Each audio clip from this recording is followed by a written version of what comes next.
I think that's quite enough for the copyright-free music. I can't be doing the rip-off Better Call Saul theme tune, you know.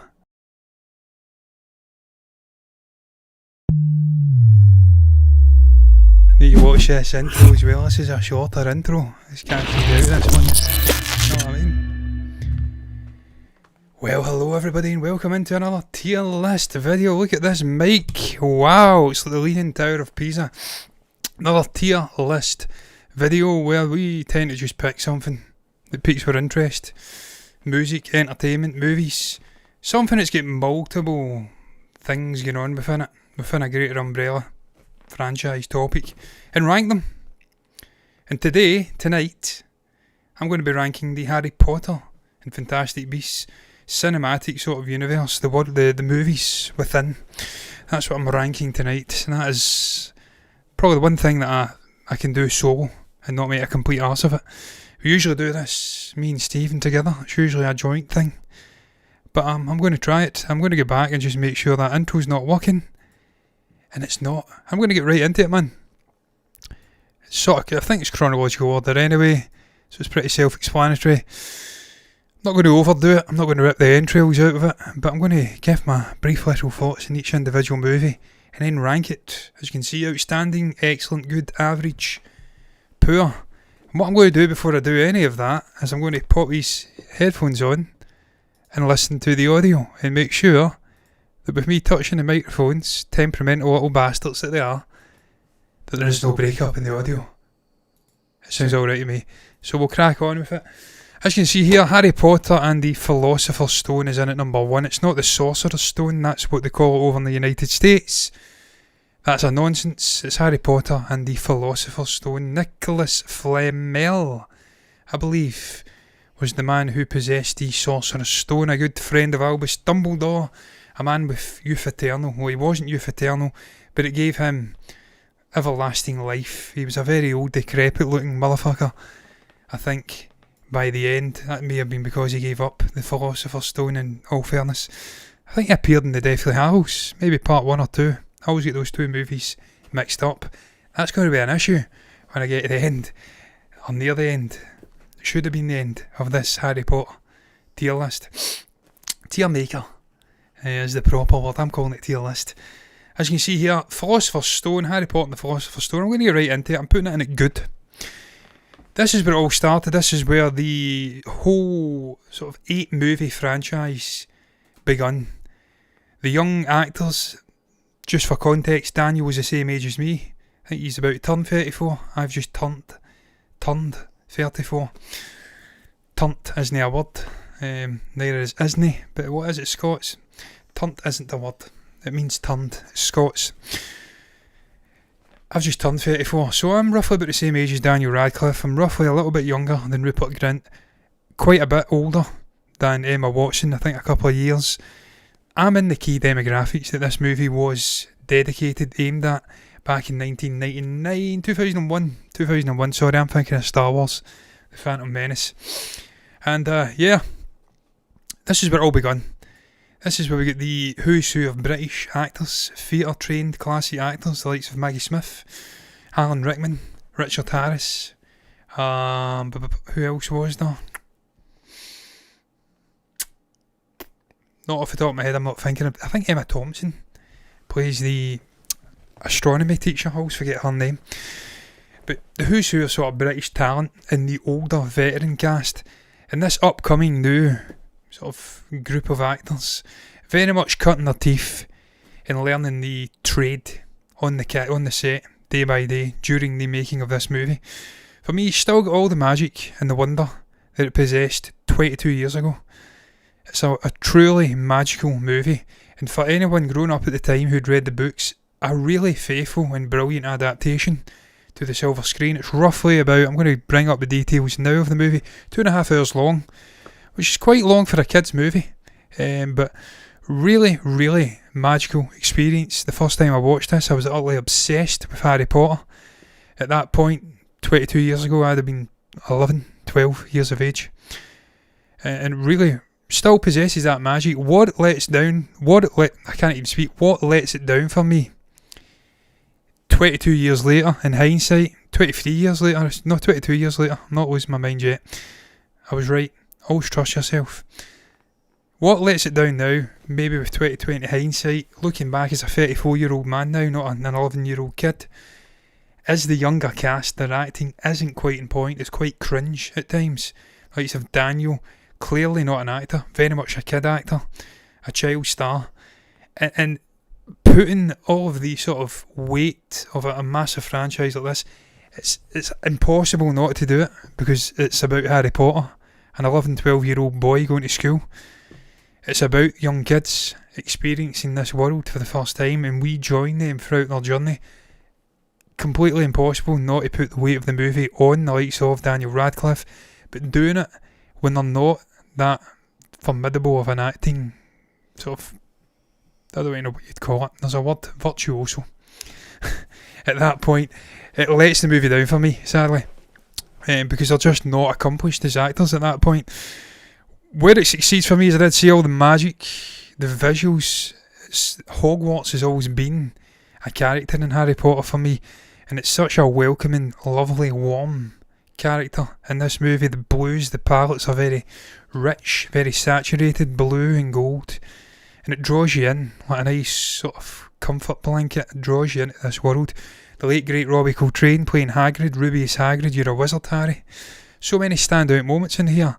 The Dursleys, the intro, the first time you go to Hogwarts, the boat's going across the lake, the sorting ceremony, Tom Felton as Draco Malfoy, absolutely fantastic minor villainous role. Another thing that for me lets this movie down in the greater context of the franchise is the villain, Professor Quirrell, stuttering Stanley. Not an impressive performance from the actor. I don't even know the actor's name even now. He was meh. He was okay for that point because it was a very low stakes movie. This is the first year in the journey. But there was still impressive stuff going on. The Forbidden Forest, sort of drinking the unicorn blood. It was quite a scary movie for kids of that time. But for me, a good foundation, but it's only a good movie in the greater context of this cinematic universe. Obviously Severus Snape, Alan Rickman, what a performance in this movie. These stand out and remain to stand out throughout all of the movies. Just a wondrous man and a wondrous performance. If ever a character was made for an actor, Severus Snape was made for Alan Rickman. Richard Harris was great too. Good. Obviously we move on. We have got the Chamber of Secrets, the second iteration. Again, I'll just pop it right in where I think it's going, then I'll give my rationale. Which is not the way we do it when me and Stephen are normally doing these things together. We normally talk and then we rate it. I'm just going to pop it in where I think it goes. It's an excellent movie for me. Bear in mind, have to fresh, this is for Harry Potter. When I say excellent, and we've rated movies before in this tier list sort of format, this isn't me rating this in the same sort of level of fucking Reservoir Dogs. We done Tarantino a couple of weeks back. I'm not rating the Chamber of Secrets on the same level as Reservoir Dogs or Django Unchained. This is within the confines of the Harry Potter cinematic universe. I'm ranking them against each other. Just getting that out there. It's an excellent Harry Potter movie. Why is it better than the first one? For me, the stakes are higher. You get Tom Marvolo Riddle. Obviously Voldemort, he who must not be named, shall not be named, appears for the first time in flashback form. Obviously at this point we don't know the significance of this book and of his presence at Hogwarts, what that means for Harry moving forward. It's a Horcrux, it's part of Voldemort's soul, trapped within this mortal sort of possession. Really interesting, again, adaptation of the novels. I've read the novels numerous times. I'm a huge Harry Potter fan. The kids have grown up a bit as well, the actors. They're just a little bit better. They're more proficient. They were quite precocious talents in the first movie. They were vivarious, for a lack of a better word. They were up for it, but the talent wasn't quite there. They were still honing their trade on the set alongside these amazing British actors, and that discrepancy in talent was there for all to see. You'd see Maggie Smith, you'd see Richard Harris, you'd see Robbie Coltrane, you'd see Alan Rickman, and then you pan to Daniel Radcliffe, who's 10 years old, 11 years old, and it was jarring. But this second movie, The Chamber of Secrets, they're not on the level of Alan fucking Rickman. but they're getting better. They've still got that exuberance, that youthful precociousness, but they're getting better as an actor as well. Daniel Radcliffe in particular goes up a level in this movie for me. He does carry the movie. He's very, very good. The villain's good. It still possesses that magical element too that the first two movies do. Low stakes, really inviting, warm movies. Chris Columbus done a brilliant job in these first two movies of setting the foundation. I have to say, I didn't even speak about the score. John Williams' score in the first movie, that infamous theme, Renown, sort of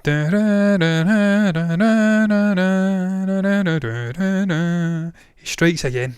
The man has scored Superman, he scored Star Wars, he scored Harry Potter, he scored Home Alone. He just does it fucking all. He's an absolute maestro composer. And again, all of those elements are there in the score. For me, the second movie's actually got one of the best scores of all of the Harry Potter movies. There's just something about it. The one at the end, the piece at the end, when they all come back together. And obviously, Dumbledore decides to rig the sort of house competition, Hogwarts competition, take it away from the poor Slytherin kids who have been working their arses off for a whole semester, whatever you call it, term, and give it to Gryffindor because three little fuckers were out breaking the rules. They should have been docked points, but he gave them 150, 5. I think he gave Neville one as well, 5 points for bravery, standing up to his friends. That happens with the score. The movement in that is just incredible. The actual music, that piece, I can't remember what it's called, but that is wonderful and it's magical. Again, just the movie in general, there's just something about it. I really enjoy it. For me, it's an excellent Harry Potter movie. I like the basilisk stuff. Was it a MacGuffin giving him the Sword of Gryffindor through the Sorting Hat just when he needed it? Absolutely it was, but that's how it happened in the book, so we mustn't destroy Chris Columbus and the writing people for that. They're just adapting J.K. Rowling's work. Yeah, it's an excellent movie for me. Obviously the Whomping Willow, I think they crash into that, don't they? You've got the whole sequence where they take him, was that one? Where they steal him out from the Dursleys. That is Dudley Dursleys, yeah. I think that's that one. They go in the car, they miss the train, they crash into the Whomping Willow. It's just a brilliant movie. I really, really enjoyed this movie. It was fantastic, man. Excellent. Also, we're moving on to the third one. We have a change of director. No Chris Columbus at this point. It is the world-renowned Alfonso Cuero now. This man's won an Oscar, I think, for Roma. Pretty sure he has. A change of director, a change of tone, a 2-year break. Richard Harris, sadly, passed away. We recast Dumbledore. It's Michael Gambon now. And totally different take on the character, it has to be said. The accent, there's always a slight aggression to Michael Gambon's Dumbledore, as we'll speak about in Goblet of Fire. Some things that are maybe misrepresented from the actual pages of the book into the performance on the silver screen. He asked gently, and he's screaming at Harry in the actual film. We'll get into that though, that's Goblet of Fire. The Prisoner of Azkaban for me is the first outstanding Harry Potter movie. Why is it outstanding? Well, because we have one Sirius Black who comes in this movie. One Gary Oldman comes in this movie. We have Remus Lupin. We have the backstories of Severus Snape and I'm forgetting their names. I don't know why I'm forgetting their names. The Marauders. Marauders. Don't know why I'm forgetting their names. Four sort of friends. James Potter, Remus Lupin, Wormtail, and obviously Sirius Black. They're introduced the backstory. We get flashbacks. Incidentally, the Mirror of Erisad as well, or Esiad I think it's called. I think that was in the first movie. Was that the first movie? It was the first movie. That was fucking great as well. Loved that. The sort of powerfulness of that message. Don't get trapped in the past. Always live in the present and yearn for the future, where you can impact on the things you can't impact on the past. What has been has been. That was a powerful message for the first movie. But anyway, we moved on. The Prisoner of Azkaban, outstanding movie for me. The sort of leading trio, the younger cast members, grown up quite a bit. By this point, I want to say it's 2003. They're all about 13, 14, roughly. I think Tom Felton, maybe about 14, 15. Emma Watson's maybe a bit younger, maybe 12, 13. But they've grown up, they've matured a bit. The tone changes in this movie, it's more darker. And we just seem to have that undercurrent of malevolence throughout the Harry Potter movies anyway. But it grows and grows and grows and grows wonderfully as we go through the 8 movies. And obviously, Fantastic Beasts is a totally different fucking franchise. And it should have remained a totally different franchise. But I'm going to rank them as well because it's a Harry Potter cinematic universe. But for me, this is where it all begins. Proper darkness starts to seep in to the movie. Not really a villain in this movie per se. We've got also Remus Lupin. He is a werewolf, a shapeshifter. And we've got Sirius Black as this foreboding presence playing a villain.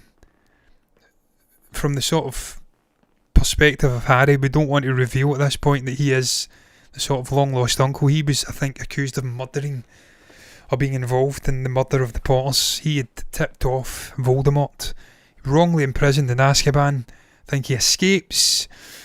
There's just something about this movie, man. It's magical, but it's got darkness in it. The stuff in Hogsmeade, even Draco, he's a little prick, but he's great in this. The Hippogriff, I think you call it, stuff.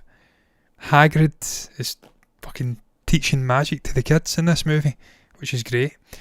And for me, Remus Lupin remains to this day the greatest Defence Against the Dark Arts teacher in the whole Harry Potter franchise.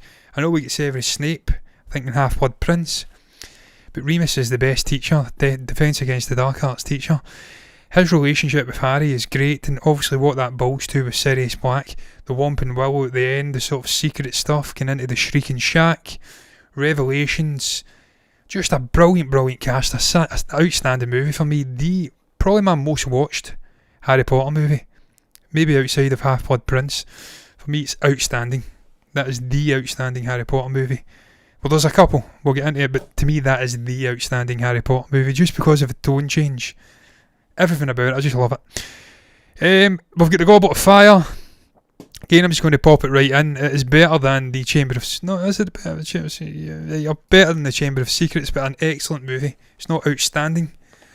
That may change. I may change that. I may change my mind as we go through this. I'm sort of teetering between outstanding and excellent, because I really like Goblet of Fire as well. Obviously, it's the Triwizard Tournament. You've got the Quidditch World Cup at the start.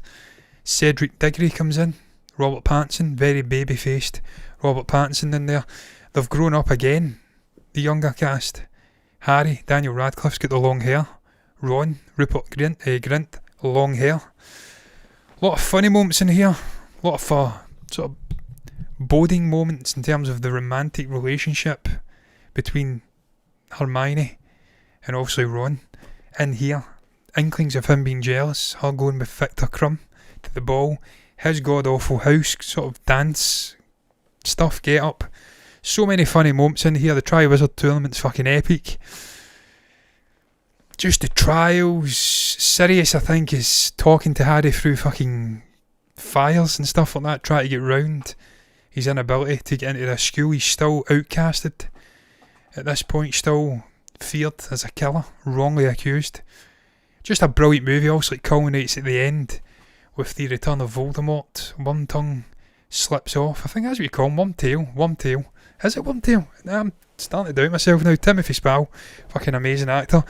Never done him. He's just desserts. David Thewlis, Imprisoner of Azkaban. Gary Oldman, Timothy Spall. Brilliant, brilliant actors coming in and solidifying that great British-based older cast. Likes of Maggie Smith, Alan Rickman, as I said before, Michael Gambon. Brilliant, brilliant cast. Obviously, that movie's done though. I'm speaking about Goblet of Fire now.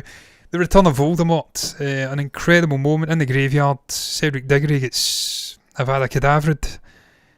It's just different vibe, man. The maze, all the trials, just really, really good movie. I really, really enjoyed it, and I'm teetering. You know what? I'm going to put it up to fucking outstanding.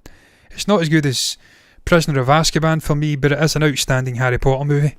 They're not all outstanding, but for me, that is an outstanding Harry Potter movie. You can't have the return of Voldemort, and of course, Ralph Fiennes. I don't know how you say his name. Ralph Fiennes. That's what it is. It's weird.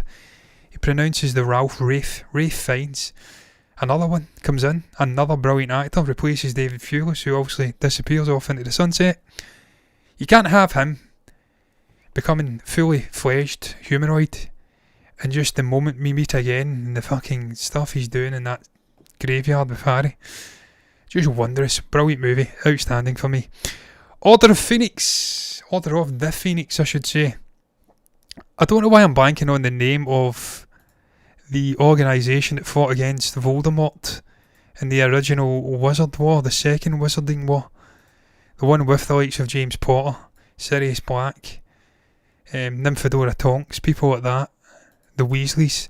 I don't know why I'm blanking on the name of that organisation that obviously hide out in that fucking transmogify, is that what you fucking got? I'm trying to blank on it. I'm blanking on the name. Transfigured sort of house that exists in London. That was the headquarters. I don't know why I'm blanking on that name, but also we have the return of that in Order of the Phoenix. We have the continuing relationship, and I'm going to rank it incidentally. It's an excellent Harry Potter movie, The Order of the Phoenix. You've got Dumbledore's army, you've got the Room of Requirements popping up for I think the first time. In this you've got Imelda Staunton playing, oh god, what's she called again? Is it fucking, I'm going to bring it up because I'm blanking on her name. Little pink bastard. What's her name again? What's her name? Where is she, man? Why have we not got Imelda Staunton coming up in this cast listing? What is happening here, man? Give me Imelda Staunton. She plays the villain though, kind of villain. She is part of the Ministry of Magic. She is denying the return of Voldemort in this movie. And she takes over as Defence Against the Dark Arts sort of teacher. And she doesn't teach Dark Art Defence Against the Dark Arts. She tries to be a sort of nuisance, a thorn in the side of Harry in this movie. And I'm blanking on her name. Is it Uxbridge? Is that? I want to say it's something like that. Why are we not getting this name here? Fuck me. Give me the name, please. What is her name? Umbridge, Dolores Umbridge. I've read the novels numerous times and I'm blanking on that name. Hello, Mike. How you doing? This is my second stream of the night, man. This is my second stream of the night. Again, the young cast have grown up. They're growing up, they're really maturing now. This is getting into a more serious, darker movie. They're showing some resistance against Voldemort. Harry's been looked at with sort of conspiring eyes with some of the pupils, the students at Hogwarts. Was he involved in the death of Cedric Diggory? Wasn't he? He was the last man to see him alive. There's a lot of back and forth. But incidentally, man, I'm fucking missing things. There's that much to speak about with these movies, man. I love these movies. A huge fan of the Harry Potter movies. Goblet of Fire, the breakdown of the relationship between Ron and Harry in that movie was fantastic. They weren't speaking, then they get back together and screw their nuts together at the end and become tighter than ever until Deathly Hallows, where they fall out again and then they become tighter than ever again. You see the sort of theme. Best friends fall out at times. Order of the Phoenix, just a brilliant movie, man. Again, obviously at the end you've got Sirius, you've got the introduction of Helena Bonham Carter, another brilliant British actor, as Bellatrix Lestrange. Just so much going on in there. Never even spoke about the Quidditch World Cup. Quidditch, I can't even fucking speak. Quidditch World Cup and Goblet of Fire. Lucius Malfoy pops up again. He popped up in Chamber of Secrets. How can I not speak about fucking Jason Isaacs, man? That is blasphemy. Dobby the House Elf pops up. Huge character in this franchise moving forward. That's why, single-handedly why, Chamber of Secrets is better than the first movie.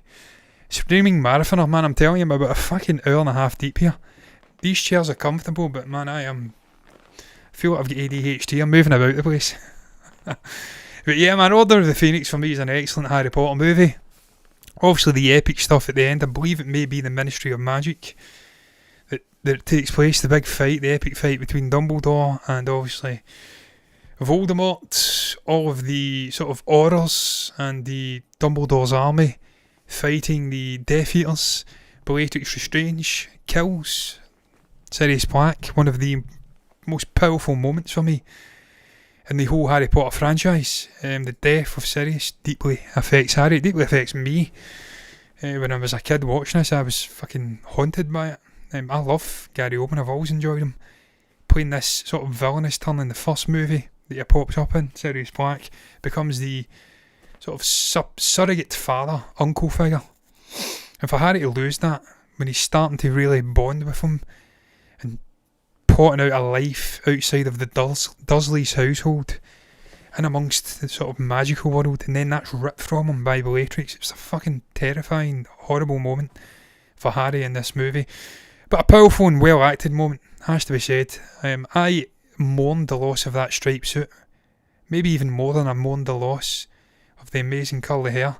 Maybe even more than I mourned the loss of Sirius himself. It's an excellent movie for me. Excellent movie. I'm moving on apace. I'm getting through these quicker than I probably assumed I was going to.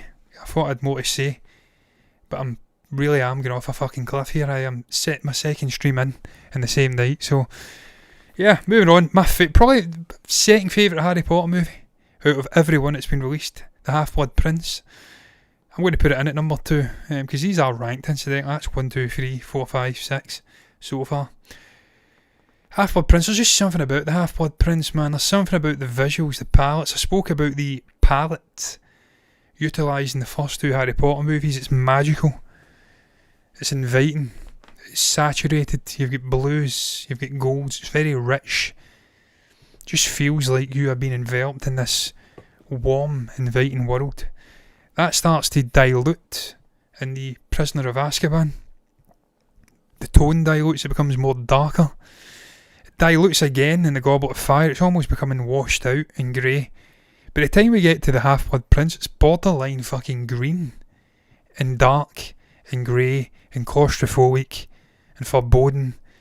The world is changing. These actors are fucking grown up. They're adults now, pretty much. Draco's shunning school. He's becoming a Death Eater. Reluctantly, internally, you can tell he is just killing himself. Internally, he's just at complete conflict, not just with everyone round about him, but himself. And what a performance from Tom Felton in this movie. For me, probably the standout alongside Alan Rickman. And maybe even Michael Gambon, because Michael Gambon, also playing Dumbledore, he's just tortured by this point. He's been fucking about with Horcruxes. His hand is just... it's a mess. It's been destroyed. It's been... I think it's... what's the word I'm looking for? Cursed. By obviously a part of Voldemort's soul.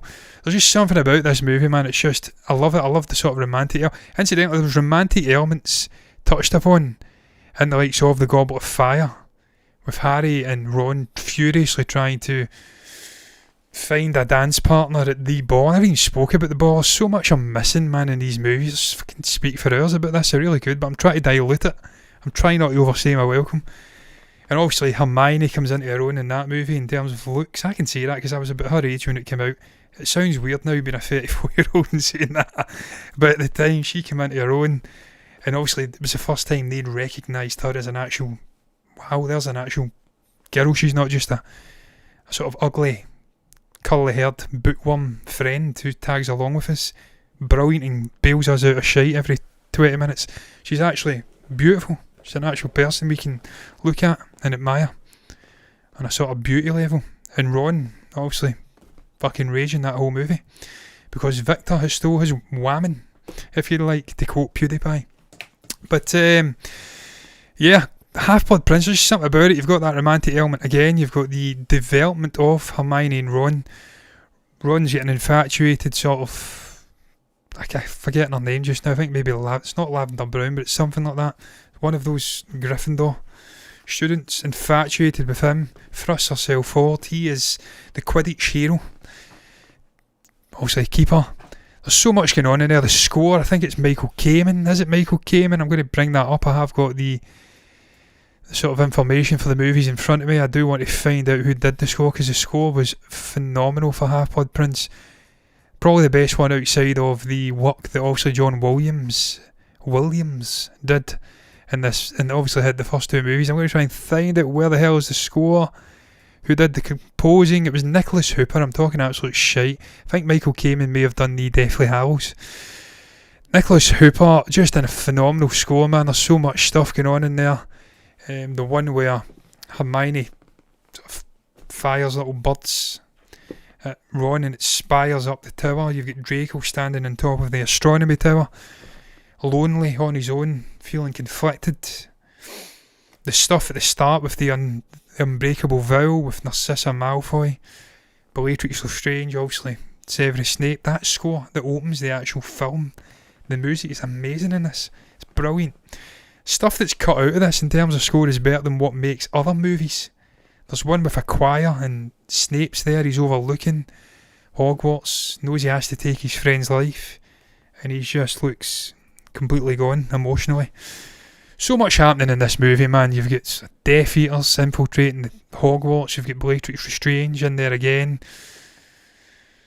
Severus, you've got Jim Broadbent coming in, you've got the gang, Slughorn, I think Slughorn's gang. Ginny and Harry are having moments in this as well. There's so much happening in this movie. Dumbledore dies at the fucking end, and the darkness sort of creeps fully into Hogwarts at that point. This magical character, it's been like a character in these movies. The innocence is stripped out of this location. You get the Death Eaters marking the sky, but the school's united, they're raising their wands. It's just a brilliant movie. It's outstanding. For me, it is the second best Harry Potter movie ever made. And incidentally, Rupert Grint's jumper game, it shouldn't work. It should be ugly as hell. It's meant to be knitted by Molly Weasley, his mother. But this man sports it so well, you can't not like the stripy jumper numbers that this guy is sporting in this movie. Moving on, Deathly Hallows Part 1 for me is an excellent... I always get these movies mixed up. I don't know why. It's been a while since I've watched them, but I always mix up. When did they go to the Ministry of Magic? When did they do this? When did Dobby die? When did they end up in the Malfoy residence? When did fucking Bellatrix kill Dobby? When did they end up there? When did this happen? When did Ron disappear? I always get these two movies mixed up, but I'm going to rank the two of them at the one time. I'm going to put Deathly Hallows 1 in excellent, and I'm going to put this above Goblet of Fire, and at number 3 is my third all-time favourite Harry Potter movie. And I'm putting that in there just purely because of the Battle of Hogwarts, Neville coming into his own and showing some real bravery with the Sword of Gryffindor, and obviously blanking on the fucking snake's name, why, I don't know. I'm putting that in there for that reason, just the powerful moment Harry fakes his death and has to remain motionless while all of his friends, his confidants, Hagrid, and people mourn for him. Just the adaptation, it drifts away from the books, but the back and forth between Voldemort and Harry in this, the end sequence of this movie is just phenomenal. There's so much depth, but there's so much brilliance happening in the movie. The original trio are united at the end. I'm pretty sure it's Mike. I'm going to bring up the fucking composer in this movie as well, in case I'm saying it completely wrong, and I probably am. I don't know who the composer is in this movie. I'm saying Michael Kamen. I think that's even a composer. There you go. I think I'm just making that up completely. The composer was Andre Desplat, Alexander Desplat I should say, Desplat. There's a bit at the end, I think it's called The End, and the music is phenomenal, just incredible, and it matches perfectly with the shot of the original three, the gang, standing on this bridge outside of Hogwarts. Harry breaks up the Elder Wand, and yeah, they're still there, and then you get this sort of sequence at the end when they're aged, and Ron looks horrendous, man. He's balding, he's got a belly, but it's good. It's good. For me, it's outstanding. Deathly Hallows Part 2 is outstanding. I mean, again, this could be the moment within the Malfoy residence, and I could probably put that up there to be fair, but I'm going to keep that in excellent. For me, there was something about the first one, my memory may be playing tricks on me, but it wasn't quite as good as the second part for me. It was still excellent, but not quite as good as the second part for me. These two movies could have combined and made one, realistically, but they made the choice to split them, and in a way it did work. Not only for box office reasons, but it worked. There was a lot going on, and obviously the breakdown of the friendship, they come together, the Horcrux hunting. There's so much going on in these two movies. For me, they're both excellent, but this one just tips it into outstanding, so that goes in there. And really, the original sort of Harry Potter franchise, this is the way I've got it ranked. 4 are outstanding. The Imprisoner of Azkaban is my personal favourite, most rewatched. There's just something about that movie. I think that's the time turner stuff with Hermione running around saving the what's it called? Buckbeard, I think that's what it's called. Hagrid's latest magical sort of creature craze. Guy's almost like, I don't know, John Lennon when it comes to obsessive levels. John was obsessed with the next technological thing. I'm obsessed with John Lennon, incidentally. I keep mentioning him tonight. Harry's almost like that. Or not Harry, Hagrid's like that. he picks some new and fucking wondrous animal to latch onto. In the first one, I think it's, or the second one, it's a dragon egg.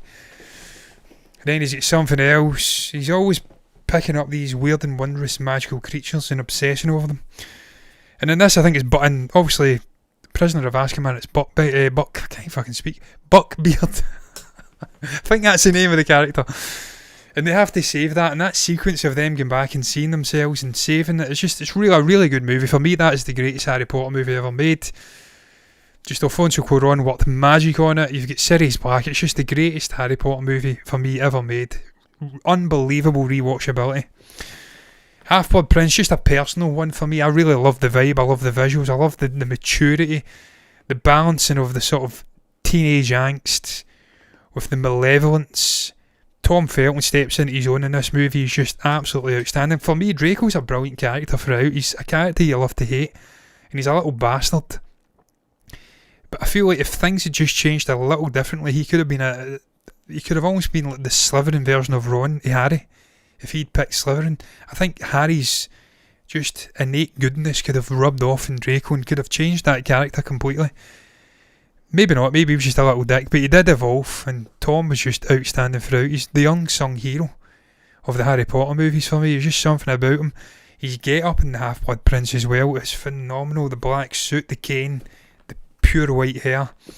He's just a cool guy, man, and I loved him in it. Yeah, just something about that. I just love that movie. That's the second one for me. Mike, you says, love the Potter movies. Need to see them again. They all run together. I like the one with the school dance and competing schools. That's the Goblet of Fire. Yeah, the Triwizard Tournament. The bold Robert Pattinson pops up in that one as Cedric Diggory. Probably the best Hufflepuff. We'll get into Newt Scamander in a moment. Newt Scamander's not the best Hufflepuff. Fuck off. It's something about Eddie Redmayne. I called Eddie Redmayne a fraud in the last stream. I'm just not having him as an actor. And I think it's because I watched The Secrets of Dumbledore last night, and there's just something about his gait. There's something about the way he speaks in that character, Scamander's character, rubs me up the wrong way. I'm just not having him. And we'll get into those movies in a moment. Best fucking Hufflepuff is Cedric Diggory. Was Luna Lovegood a Hufflepuff, actually? I take that back. I like Luna. Havana Lynch as well, incidentally. She pops up. It may be Order of the Phoenix. The Order of the Phoenix. And also she comes into her own in Half-Blood Prince. She's zany, she's different, she's celebrated. Obviously, famously a huge Harry Potter fan. Auditioned, was pushed into it. I think she had her demons to bear with the likes of eating disorders and stuff like that. Brilliant Irish actor, really enjoyed her in the movies. And obviously her father, oh god, what's he called again? Blank on his name. Lovegood. Xenophilia? Lovegood. Someone can correct me if they know. He's a bit treacherous in the Deathly Hallows movies, but a weird and wondrous character nonetheless, played by the great Rhys Ives. I can never say his name. Him. I would have born there. Brilliant actor. Love him. I just like the quirkiness of these movies. I love the quirky characters in these movies. And again, man, you speak about people coming into their own throughout, the likes of Matthew Lewis coming into his own in these movies. Fred and George, I've not even mentioned fucking Fred and George at any point in this. Brilliant characters, larger than life throughout these movies. A brilliant presence. Obviously in the later ones, they've got their sort of candy store, magical store. But yeah, that's the way I'm ranking the original Harry Potter movies. 4 outstanding, 3 excellent, 1 good. Get into the Fantastic Beasts ones. I'm just going to go right in. Fantastic Beasts and Where to Find Them. The first one, the best one, good. And it's ranked firmly below The Philosopher's Stone. Yeah, I mean, let's get Colin Farrell. You cannot watch a Colin Farrell movie and not enjoy it. It's impossible. Something about the guy. He's playing an Auror who's either took a polyjuice potion or is transfigured. It's Gellert Grindelwald, hiding in plain sight. Johnny Depp at that point. Obviously you get Jacob Kowalski, I forget who plays him, but he's a larger-than-life muggle character in this movie. And the beasts in this, the likes of the, I'm blanking on its name. Just watch Secrets of Dumbledore. The one that's got the infatuation with gold coins. It's brilliant. There's some weird and wondrous creatures in here. You've got the mating dance sequence with Scamander doing the weird mating dance.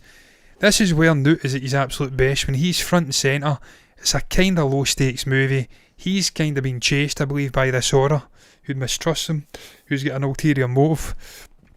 I enjoyed this movie at the time, I really did. I had high sort of hopes for this franchise. In fact, we were seeing different aspects of the wizarding world. We were going over to the States and seeing different version of the Ministry of Magic. It was set in a different timeline. The get-ups were class.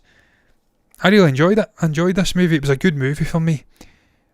Significantly worse though than any of the Harry Potter movies. It just seemed to lack that key component, which was the magical, sort of youthful element that we've seen in the earlier movies. And I suppose the evolution, the growth of the characters and us growing with them was missing. We were thrust into this sort of adult character, and you had to kind of get your sort of, how you handled that was do or die with this movie, really. I felt I didn't mind it in this one, but when we get to the likes of these ones, it becomes more and more of a nuisance and annoyance for me. The Crimes of Grindelwald, I'm going to get right into it. It's a poor movie. It's poor. It's poor. I could probably go back and watch videos of me speaking my thoughts in this movie from a couple of years ago. You know what, I probably did like it at that point, I'm not going to lie. There's probably elements of it I enjoyed. Johnny Depp, his monologue at the end is fucking amazing. Guy came out in full character at Comic-Con and recited it word for word. I'm a huge Johnny Depp fan. I grew up with this fucking character. Loved him.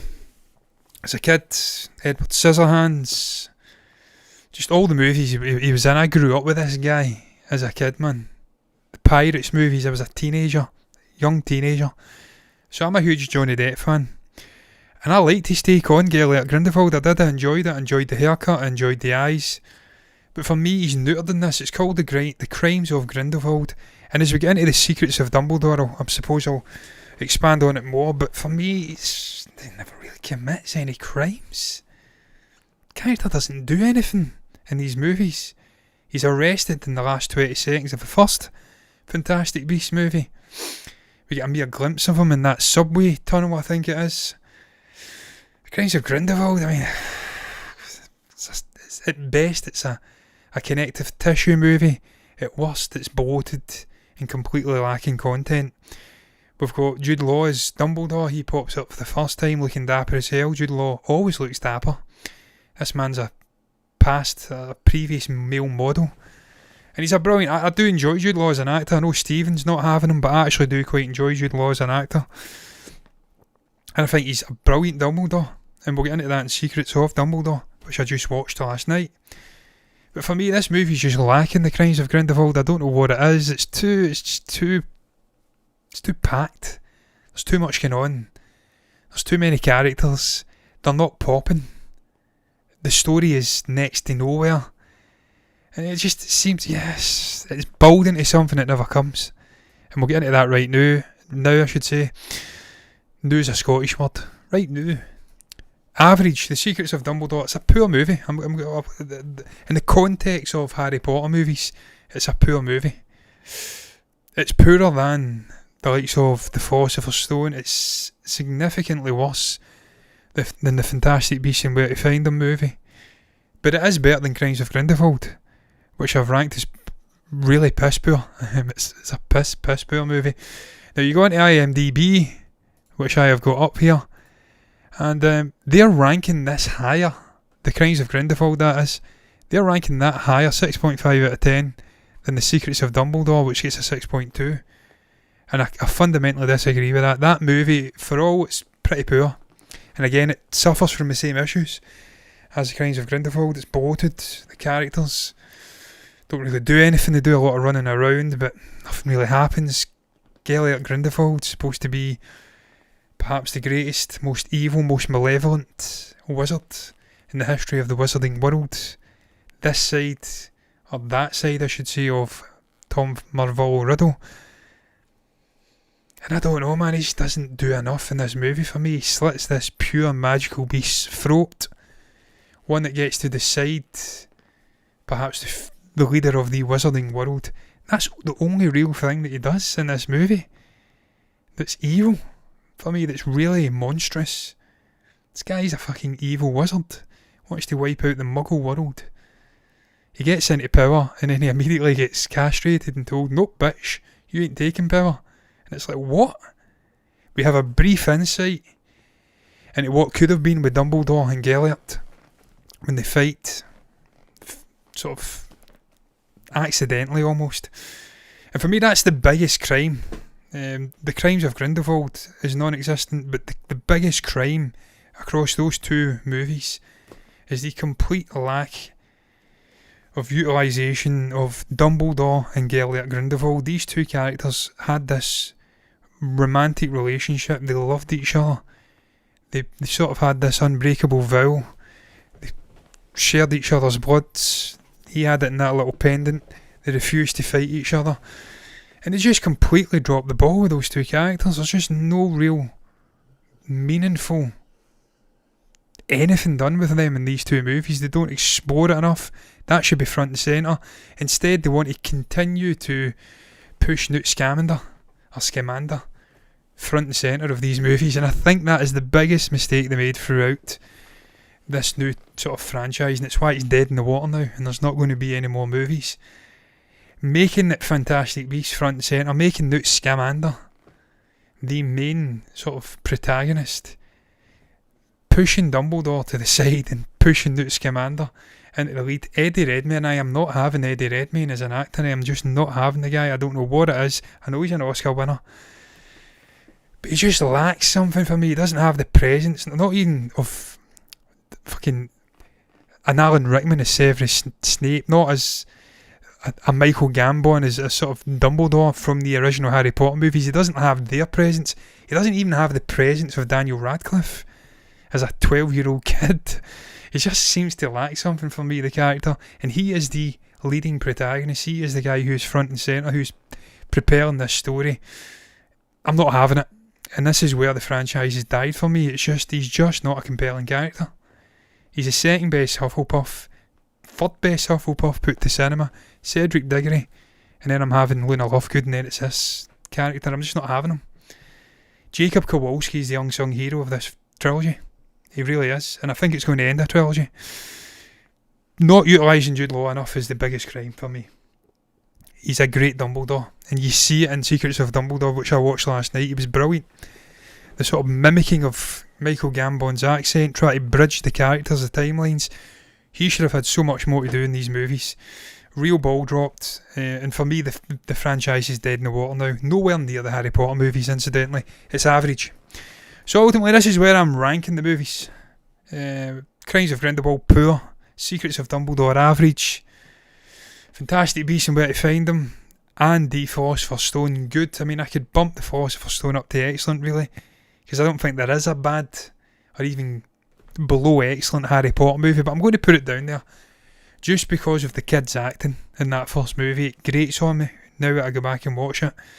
As a 34-year-old man, I'm not 12, 11 years old anymore when it first came out.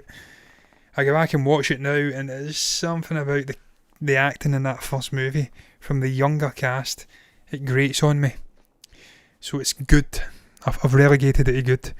As you can see here, obviously Chamber of Secrets, The Order of the Phoenix, Deathly Hallows Part 1 I've got is excellent. They've matured, they're getting better and better. By Deathly Hallows are full-blown fucking adults. And yeah, I mean, that could go up into excellent, it really could. For me, they blend into the same movie, as I said before. They are really the same movie for me, but I'm just going to put it into excellent, fuck it. And then that's my outstanding. I've got 4 outstanding Harry Potter movies. I am biased, I am a Harry Potter fan. Someone who is not a fan of Harry Potter could come and watch these movies, give you a tier list, and put them all into fucking average.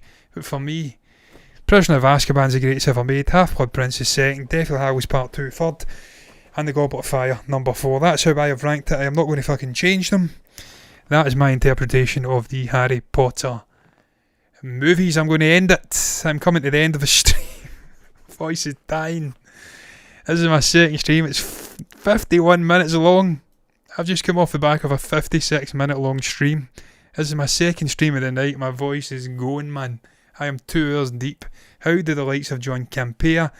Mike, the person that you're part of a channel, aren't you? You've got another one. I think it's forget the name of the channel.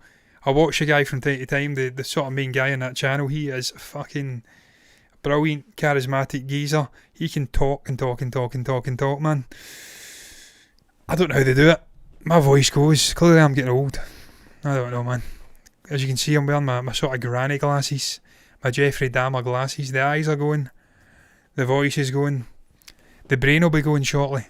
Mate, I fear when I get to your age, mate, what I'm going to be like. I've just turned 34 and I feel like I am geriatric at times. What am I going to be like, man, when I get to my 50s? And I'm assuming you're in your 50s, mate. You are in your 50s, aren't you? I think you're like 57, 58. Am I right in saying? I do need water. I've drank a full pint of water. And I'm on a can of juice. Coming off the back of a throat infection last week as well, so yeah. You says I only saw the first one of that trilogy. Yeah, you don't watch the rest, Mike. Spare yourself. Crimes of Grindelwald's an abomination. It's really a connective movie. They were laying foundations down. Listen, I've spoke about the Fantastic Beasts movies. I've not even spoke about Ezra Miller. I've not even spoke about fucking Creedence Barebones, I think that's what his name is. If I just says a band from the 60s, Creedwater Revival. Creedence Barebones, obviously Aberforth Dumbledore, I think. Is it Aberforth? His son? Aberforth Dumbledore's son. He was really good in Secrets of Dumbledore. Ezra Miller's a brilliant actor. He really is. For all his demons and shit he's done, you cannot deny the man is an outstanding actor. He was very, very, very good in The Secrets of Dumbledore. There's a great moment between him and Albus, where they're out in the street and they're changing the environment. And he sort of borderline sacrifice at the end. It's great. So yeah, he was brilliant. But yeah, you don't watch The Crimes of Grindelwald, it's shit. It's a connective movie that leads to nothing. Secrets of Dumbledore is better, but it's still not a great movie. Is it worthy of 2.5 hours? Absolutely fucking not. Did I sacrifice my Sunday watching it so I could do this video? Yes, I did. Do I regret it? 100%. But yeah. You need what I do need. Yeah, I've read that. Maybe the mind is going. I'm about gone. I will be 60 in May. No, you're not, mate. You've got loads and loads and loads of time left. Stick around for the next 10-15 years. Because with AI and the way it's going to be impacting health and technology, we may be about 15-20 years away, man, from some big fucking things.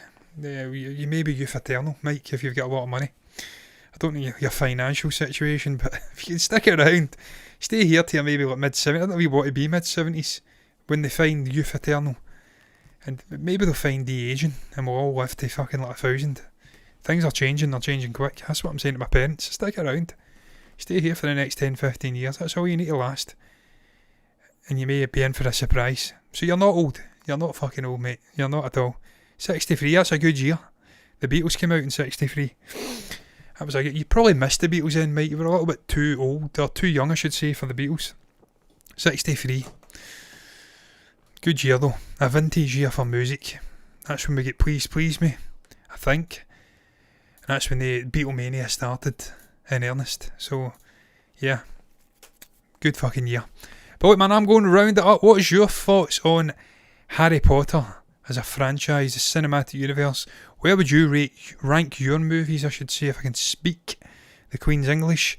Would you agree with me that the likes of screwed it? That's not what I was wanting to click that. That's the one I want to click. That's the scene I want to select. Would you agree with that ranking?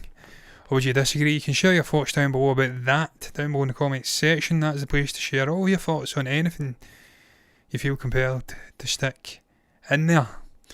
And the Stones, yeah. I mean, I like the Stones. I do like the Stones. I like the Brian Jones era of the Stones. And I like the era after that, Ron Wood and stuff like that. I like the Stones. The Stones are good. They're just not as good as the Beatles for me. Some people may find that a controversial statement, but for me, they're too samey. We had this conversation the other day, me and my uncle. And also heavily influenced by the blues stuff, the black blues stuff from America. Took that and they ran with it. Sort of piggybacked off of some Beatles stuff, changed things around, copied them every 3, 4, 5 months. Not as good though, but just remained samey. The Beatles were changing all the time. So for me, the Stones they're good, but they're not that good. But yeah, they were there. It's a great era for music. Fucking brilliant. The Kinks, The Who, Bob Dylan. Elvis was coming back in the late 60s. What a time to be alive, Johnny Cash. Yeah, fucking great. I wish I was alive that time, but then I'd be slightly older now and I'd regret it. So yeah, I can listen to it and just wish I was from that era, but still be quite young, so I'll take it. Thank you very much, good on the job in the ranks. I've not seen Ant-Man and the Wasp yet, Mike. I was actually speaking about that. I was pondering, is the MCU potentially coming to an end? And I says it may if they don't get their shit together. They may have to get their fucking act together because they're having too many misses, it seems. I heard that Kang's very good, Jonathan Majors, but I've heard the movie is a bit hollow. They don't do a good job of following through in the sort of family stuff that they were hinting at between Cassie and Scott. And that's disappointing to me. I'm a huge Ant-Man fan. I love the Ant-Man movies. And I thought with this ensemble, the likes of Michelle Pfeiffer, Michael Douglas, young actor that's playing Cassie, Paul Rudd, supplemented with Jonathan Majors, I thought it would have been brilliant. So it's really disappointing that it's getting sort of below average feedback. I'll probably go and watch it anyway, because why not? But yeah, I'm concerned for the MCU at the moment. I ain't going to lie, Mike. It's in a dark place. They need to get their shit together quick. We are due a definitive Fantastic Four movie, and X-Men should be coming back. Please don't go off a fucking cliff. I love all of Phase 4. I strongly disagree with Campea. I mean, I've not seen Eternals, but I didn't really have any urge to go and see it, so I think that probably speaks volumes. I wasn't a huge fan of the Thor Love and Thunder movie. I thought that was probably one of the most disappointing movies in recent times. Huge Taika Waititi fan. That should have worked. Disappointed in that movie. Should have had more Guardians in there. I wanted to see that dynamic between Thor and Peter Quill. Much more than a training montage. And they were gone in the first 10 minutes or something. What was the other one? Doctor Strange Multiverse of Madness. I'm disappointed with that. I liked America Chavez though. I did enjoy her, and I'm a huge Elizabeth Olsen fan, so I couldn't get enough of also Wanda Maximoff, Scarlet Witch.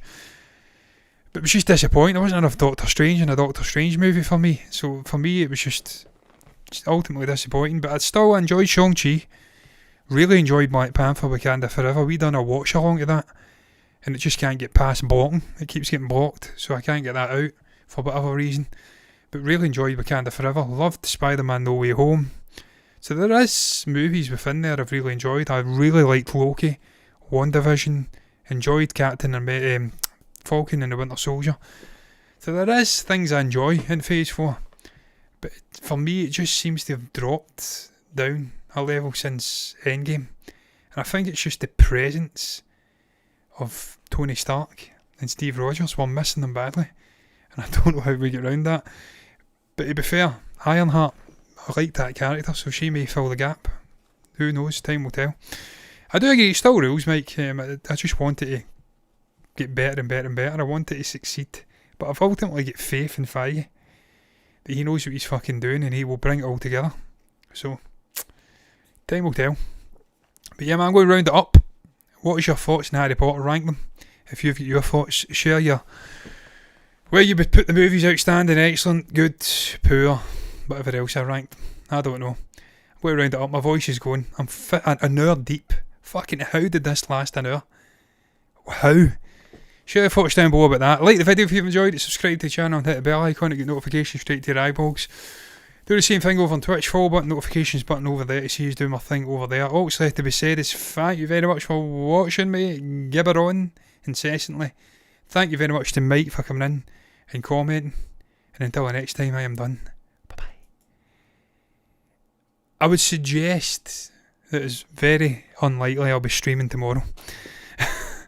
I'm supposed to be doing a show tomorrow, but I think I'm going to put my feet up tomorrow and fucking take a break. Stephen, I don't know when Stephen's coming back. Stephen's back tomorrow night, I think. But I don't think he'll be streaming at any point this week that I'm aware of. Maybe later in the week, potentially. Doubt it though. Bye bye.